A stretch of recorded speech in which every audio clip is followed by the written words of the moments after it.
हे भृंग ऋषिवर, मैं महादेव का गण नंदी हूँ। महादेव आपकी तपस्या से बहुत प्रसन्न हैं। उन्होंने आपको कैलाश बुलाया है। नंदी ने भृंग ऋषि से प्रार्थना करते हुए कहा, क्या आप सत्य कह रहे हैं? ये सुनकर ऋषिवर बहुत प्रसन्न होते हैं।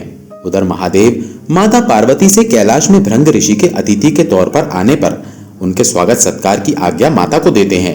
कुछ देर बाद भृंग ऋषि नंदी के साथ कैलाश पर पहुंच जाते हैं और नंदी से कहते हैं, महादेव कहाँ हैं नंदीश्वर? हमें उनके दर्शन की शीघ्र इच्छा हो रही है।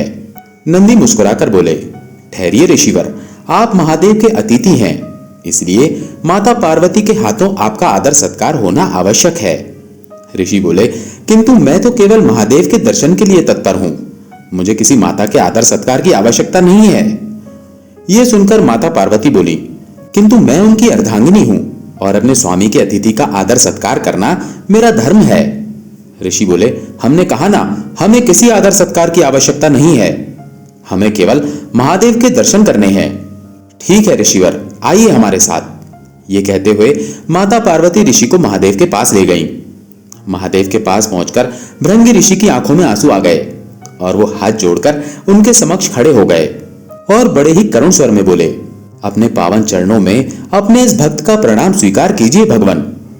महादेव बोले, आपका कल्याण हो। आपने अनेक वर्षों तक हमारी तपस्या की है। हम आपकी कठोर तपस्या से अत्यंत प्रसन्न हैं।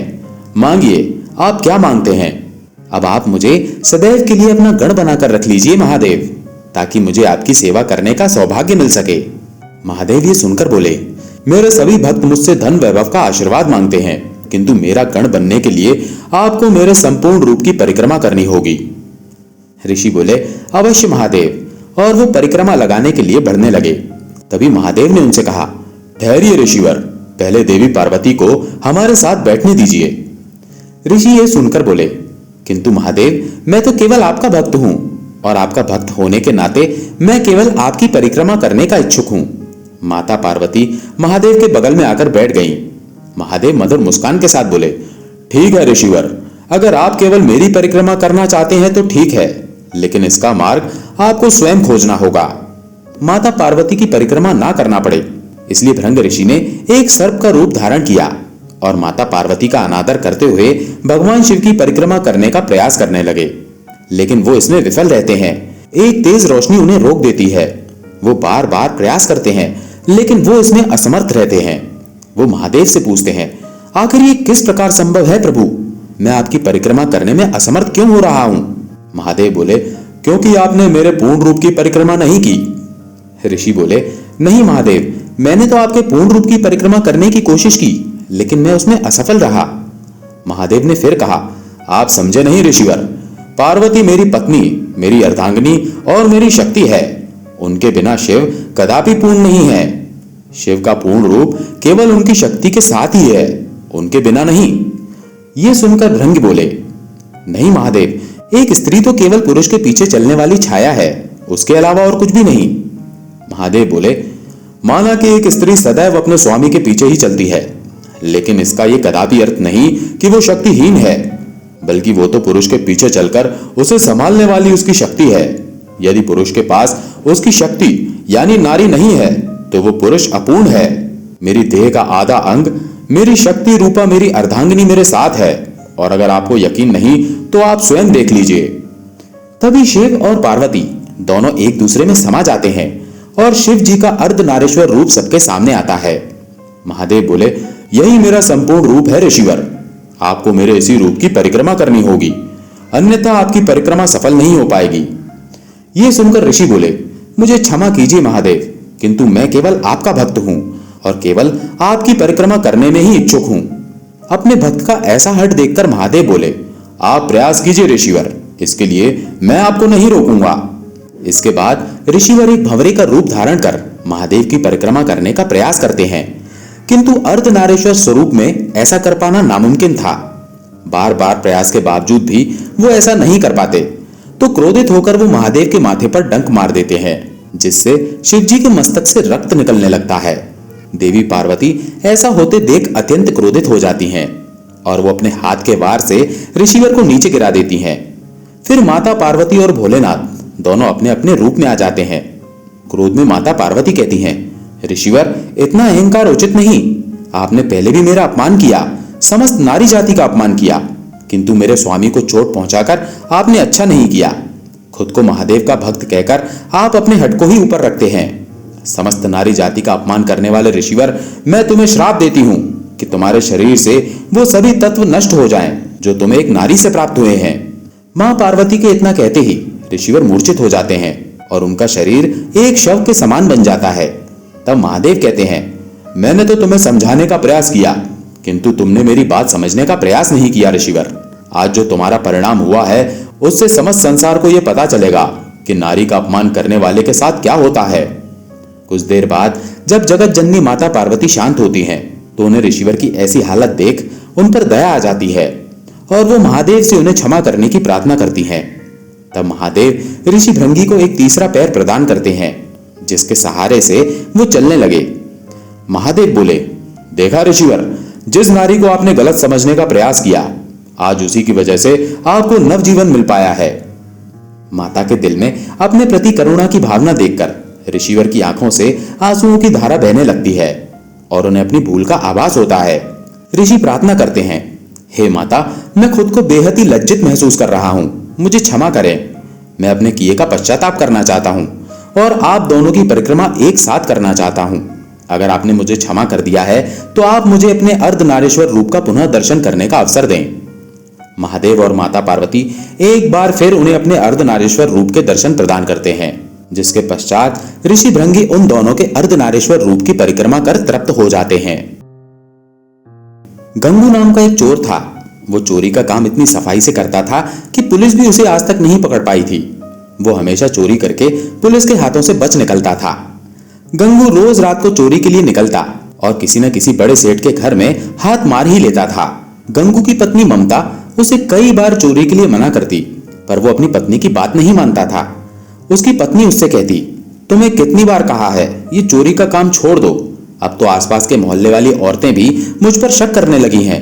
वो यही कहती हैं कि तुम्हारा पति तो कोई काम ही नहीं करता, दिन भर सोया रहता है, फिर हमारे घर का गुजारा कैसे चल रहा है। अब मैं उन औरतों को क्या बोलूं कि रात भर तुम चोरी करते हो और दिन में घोड़े बेचकर सोते हो। कुछ तो शर्म करो। बिस्तर पर पड़ा हुआ गंगू बोला, अरे क्यों सुबह सुबह मेरी नींद खराब कर रही है, सोने दे। वैसे भी कल रात चोरी करके कुछ भी हाथ नहीं लगा। मुझे तो लगता है तेरी ही नजर लग गई है। जब देखो मुझे काम के लिए टोकती रहती है। अब मुझे सोने दे, रात को मुझे फिर से चोरी पर निकलना है। गंगू रात को चोरी करने निकलता है, पर उस रात भी वो किसी भी घर में चोरी नहीं कर पाता। ऐसे ही कई दिन बीत जाते हैं। गंगू परेशान हो जाता है, क्योंकि अभी तक उसने कोई भी चोरी नहीं की थी। वो गुस्से में भरा हुआ घर लौट आता है। उसी गांव में मोतीलाल नाम का एक बहुत ही अमीर और लालची व्यापारी रहता था। मोतीलाल दिखावा करने में बहुत ही माहिर था। गांव वालों के सामने वो खूब दान पुण्य का दिखावा किया करता, ताकि सब गांव वाले उसकी खूब वाहवाही करें। मोतीलाल अपने घर में बैठा हुआ था। तभी उसके नौकर ने आके उसे बताया, मालिक, कुछ गांव वाले मिलने आए हैं। मोतीलाल बोला, हाँ हाँ, उन्हें अंदर भेज दो और सबके लिए चाय पानी का इंतजाम करो। सभी गांव वाले मोतीलाल के लिए कुछ न कुछ उपहार लेकर आए थे। मोतीलाल उपहारों को देखकर मन में तो बड़ा खुश था, लेकिन वो फिर भी बोला, अरे अरे, आप सब इतना कुछ ले आए, क्या जरूरत थी इतना कुछ लाने की। तभी वो लोग बोले, सेठ जी, आपने गांव में पानी की नई टंकी लगवाई है, इसलिए गांव वाले उपहार स्वरूप ये थोड़ा बहुत लाए हैं, और ये मेरी तरफ से फसल के नए आम बच्चों के लिए लाया था। मोतीलाल बोला, अरे तुम सब गांव वालों के काम आना और गांव की सेवा करना तो मैं अपना धर्म समझता हूँ। ठीक है, मैं ये रख लेता हूँ। गांव वाले अपने अपने घर चले जाते हैं। तभी उसका नौकर कहता है, मालिक, छोटी सी टंकी लगवाने के बदले इतना सामान फायदे का सौदा है। मोतीलाल नौकर को डांटते हुए बोला, अरे चुप चुप, दीवारों के भी कान होते हैं, जाकर देख अब कौन आया है। नौकर ने बताया, मालिक, शिव मंदिर के पंडित जी आए हैं। पंडित जी बोले, जय शिव शंकर मोतीलाल जी, मंदिर की सेवा कार्य के लिए आपके पास आया हूं। शिव मंदिर में इस सावन में नया त्रिशूल लगाने का विचार बन रहा है। सोचा आप तो इतना दान पुण्य करते हो, तो मंदिर में त्रिशूल लगाने का ये शुभ अवसर आपको ही मिलना चाहिए। मोतीलाल बोला, ये तो बहुत अच्छा किया पंडित जी, जो आपने मुझे ये बात कह दी। मैं तो बहुत समय से ऐसा कोई शुभ कार्य करने का विचार कर ही रहा था। ठीक है, त्रिशूल के लिए जितने भी पैसे लगे आप मुझे बता देना, और त्रिशूल सोने का बना होना चाहिए। मोतीलाल ने पंडित जी को सोने के त्रिशूल के लिए हाँ तो कर दी, पर पंडित जी के जाने के बाद वो सोच में पड़ गया। सोने का त्रिशूल बहुत महंगा आएगा, दिखावा करने के चक्कर में तो मैं लुट ही गया। आखिरकार मोतीलाल ने शिव मंदिर में त्रिशूल लगवा ही दिया। सारे गांव वाले मोतीलाल की वाहवाही करने लगे। मोतीलाल घर लौट आया। उसी रात गंगू मोतीलाल के घर चोरी करने घुस गया, पर वो नहीं जानता था कि मोतीलाल जगा हुआ है। मोतीलाल ने गंगू को चोरी करते हुए पकड़ लिया और उसको पकड़कर बोला, अच्छा तो तू मेरे घर में चोरी करने आया था? तू नहीं जानता मेरा नाम मोतीलाल है, मोतीलाल। मेरे घर में चोरी करना असंभव है। मैं दिन के साथ साथ रात में भी जागता हूं, समझा? गंगू सोचने लगा, लगता है मेरी किस्मत ही खराब है। इतने दिनों बाद चोरी करने का मौका मिला और वो भी पकड़ा गया। अब तो ये सेठ मुझे पुलिस के हवाले कर देगा। आज तक मैं पुलिस के हाथों पकड़ा नहीं गया, आज पहली बार मैं पुलिस के हाथों पकड़ा जाऊंगा। इतने में ही मोतीलाल बोला, अरे अरे घबरा क्यों रहा है? घबरा मत, मैं तुझे पुलिस के हवाले नहीं करूंगा, पर बदले में तुझे मेरा एक काम करना होगा। गंगू हाथ जोड़कर बोला, हाँ हाँ आप जो भी कहोगे मैं करूंगा, पर मुझे पुलिस के हवाले मत करना। तुझे शिव मंदिर में लगे सोने के त्रिशूल की चोरी करनी होगी और वो त्रिशूल मुझे देना होगा। गंगू चौंकता हुआ बोला, शंकर जी के त्रिशूल की चोरी? मोतीलाल बोला, हाँ, तुझे अभी इसी समय त्रिशूल चुराकर मेरे पास लाना होगा। उसके बाद मैं तुझे छोड़ दूंगा, नहीं तो तू जानता है मैं शोर मचा दूंगा और तुझे पुलिस के हवाले कर दूंगा। फिर पुलिस तुझे महीनों तक नहीं छोड़ेगी। गंगू विवश होकर बोला, हाँ ठीक है सेठ जी, मैं अभी जाकर त्रिशूल चुरा कर लाता हूं। गंगू उसी रात शंकर जी के मंदिर जाता है और त्रिशूल को चुराकर सेठ मोतीलाल को दे देता है। पर गंगू को उस रात नींद नहीं आती। अगले दिन सुबह पूरे गांव में शोर मच जाता है कि शंकर जी के त्रिशूल की चोरी हो गई है। गंगू की पत्नी उससे पूछती है, सुनो जी तुम्हें पता है शंकर जी के मंदिर से सोने के त्रिशूल की चोरी हो गई है? कहीं ऐसा तो नहीं कि त्रिशूल तुमने चुराया हो? मुझे सच सच बता दो, अगर तुमने ऐसा अनर्थ किया है तो भगवान से क्षमा मांगकर त्रिशूल वापस मंदिर में लगा दो। तुम्हें पता है कभी कभी तो मुझे ऐसा लगता है तुम्हारे पापों के कारण ही आज तक मैं मां नहीं बन सकी। शायद तुम्हारे पापों की सजा हमें संतान का सुख ना मिलकर मिल रही है। ममता रोने लगती है। गंगू जब ममता को रोते हुए देखता है तो उसे अपने ऊपर बहुत पश्चाताप होता है और वो ममता को सब सच सच बता देता है। मुझे माफ कर दो, मैं चोरी करने में इतना अंधा हो गया कि मैंने भगवान को भी नहीं छोड़ा। मैंने अपने आप को बचाने के लिए शंकर जी के त्रिशूल को चुरा लिया और उसे लालची सेठ मोतीलाल को दे दिया। अब मैं क्या करूं ममता? ममता बोली, तुम पंडित जी को और गांव वालों को सब सच सच बता दो, डरो नहीं। सेठ मोतीलाल तुम्हारा कुछ नहीं बिगाड़ पाएगा, मैं तुम्हारे साथ चलती हूँ। गंगू मंदिर पहुंचता है। वहां पर गांव वालों की भीड़ लगी थी। सेठ मोतीलाल भी बनावटी उदासी लेकर मंदिर में ही खड़ा था। पंडित जी उससे कह रहे थे, सेठ जी आपने इतने मन से भगवान शंकर के मंदिर में त्रिशूल लगवाया और देखिए कल रात को चोरी हो गया। सचमुच मैं इन सब बातों के लिए बहुत शर्मिंदा हूं।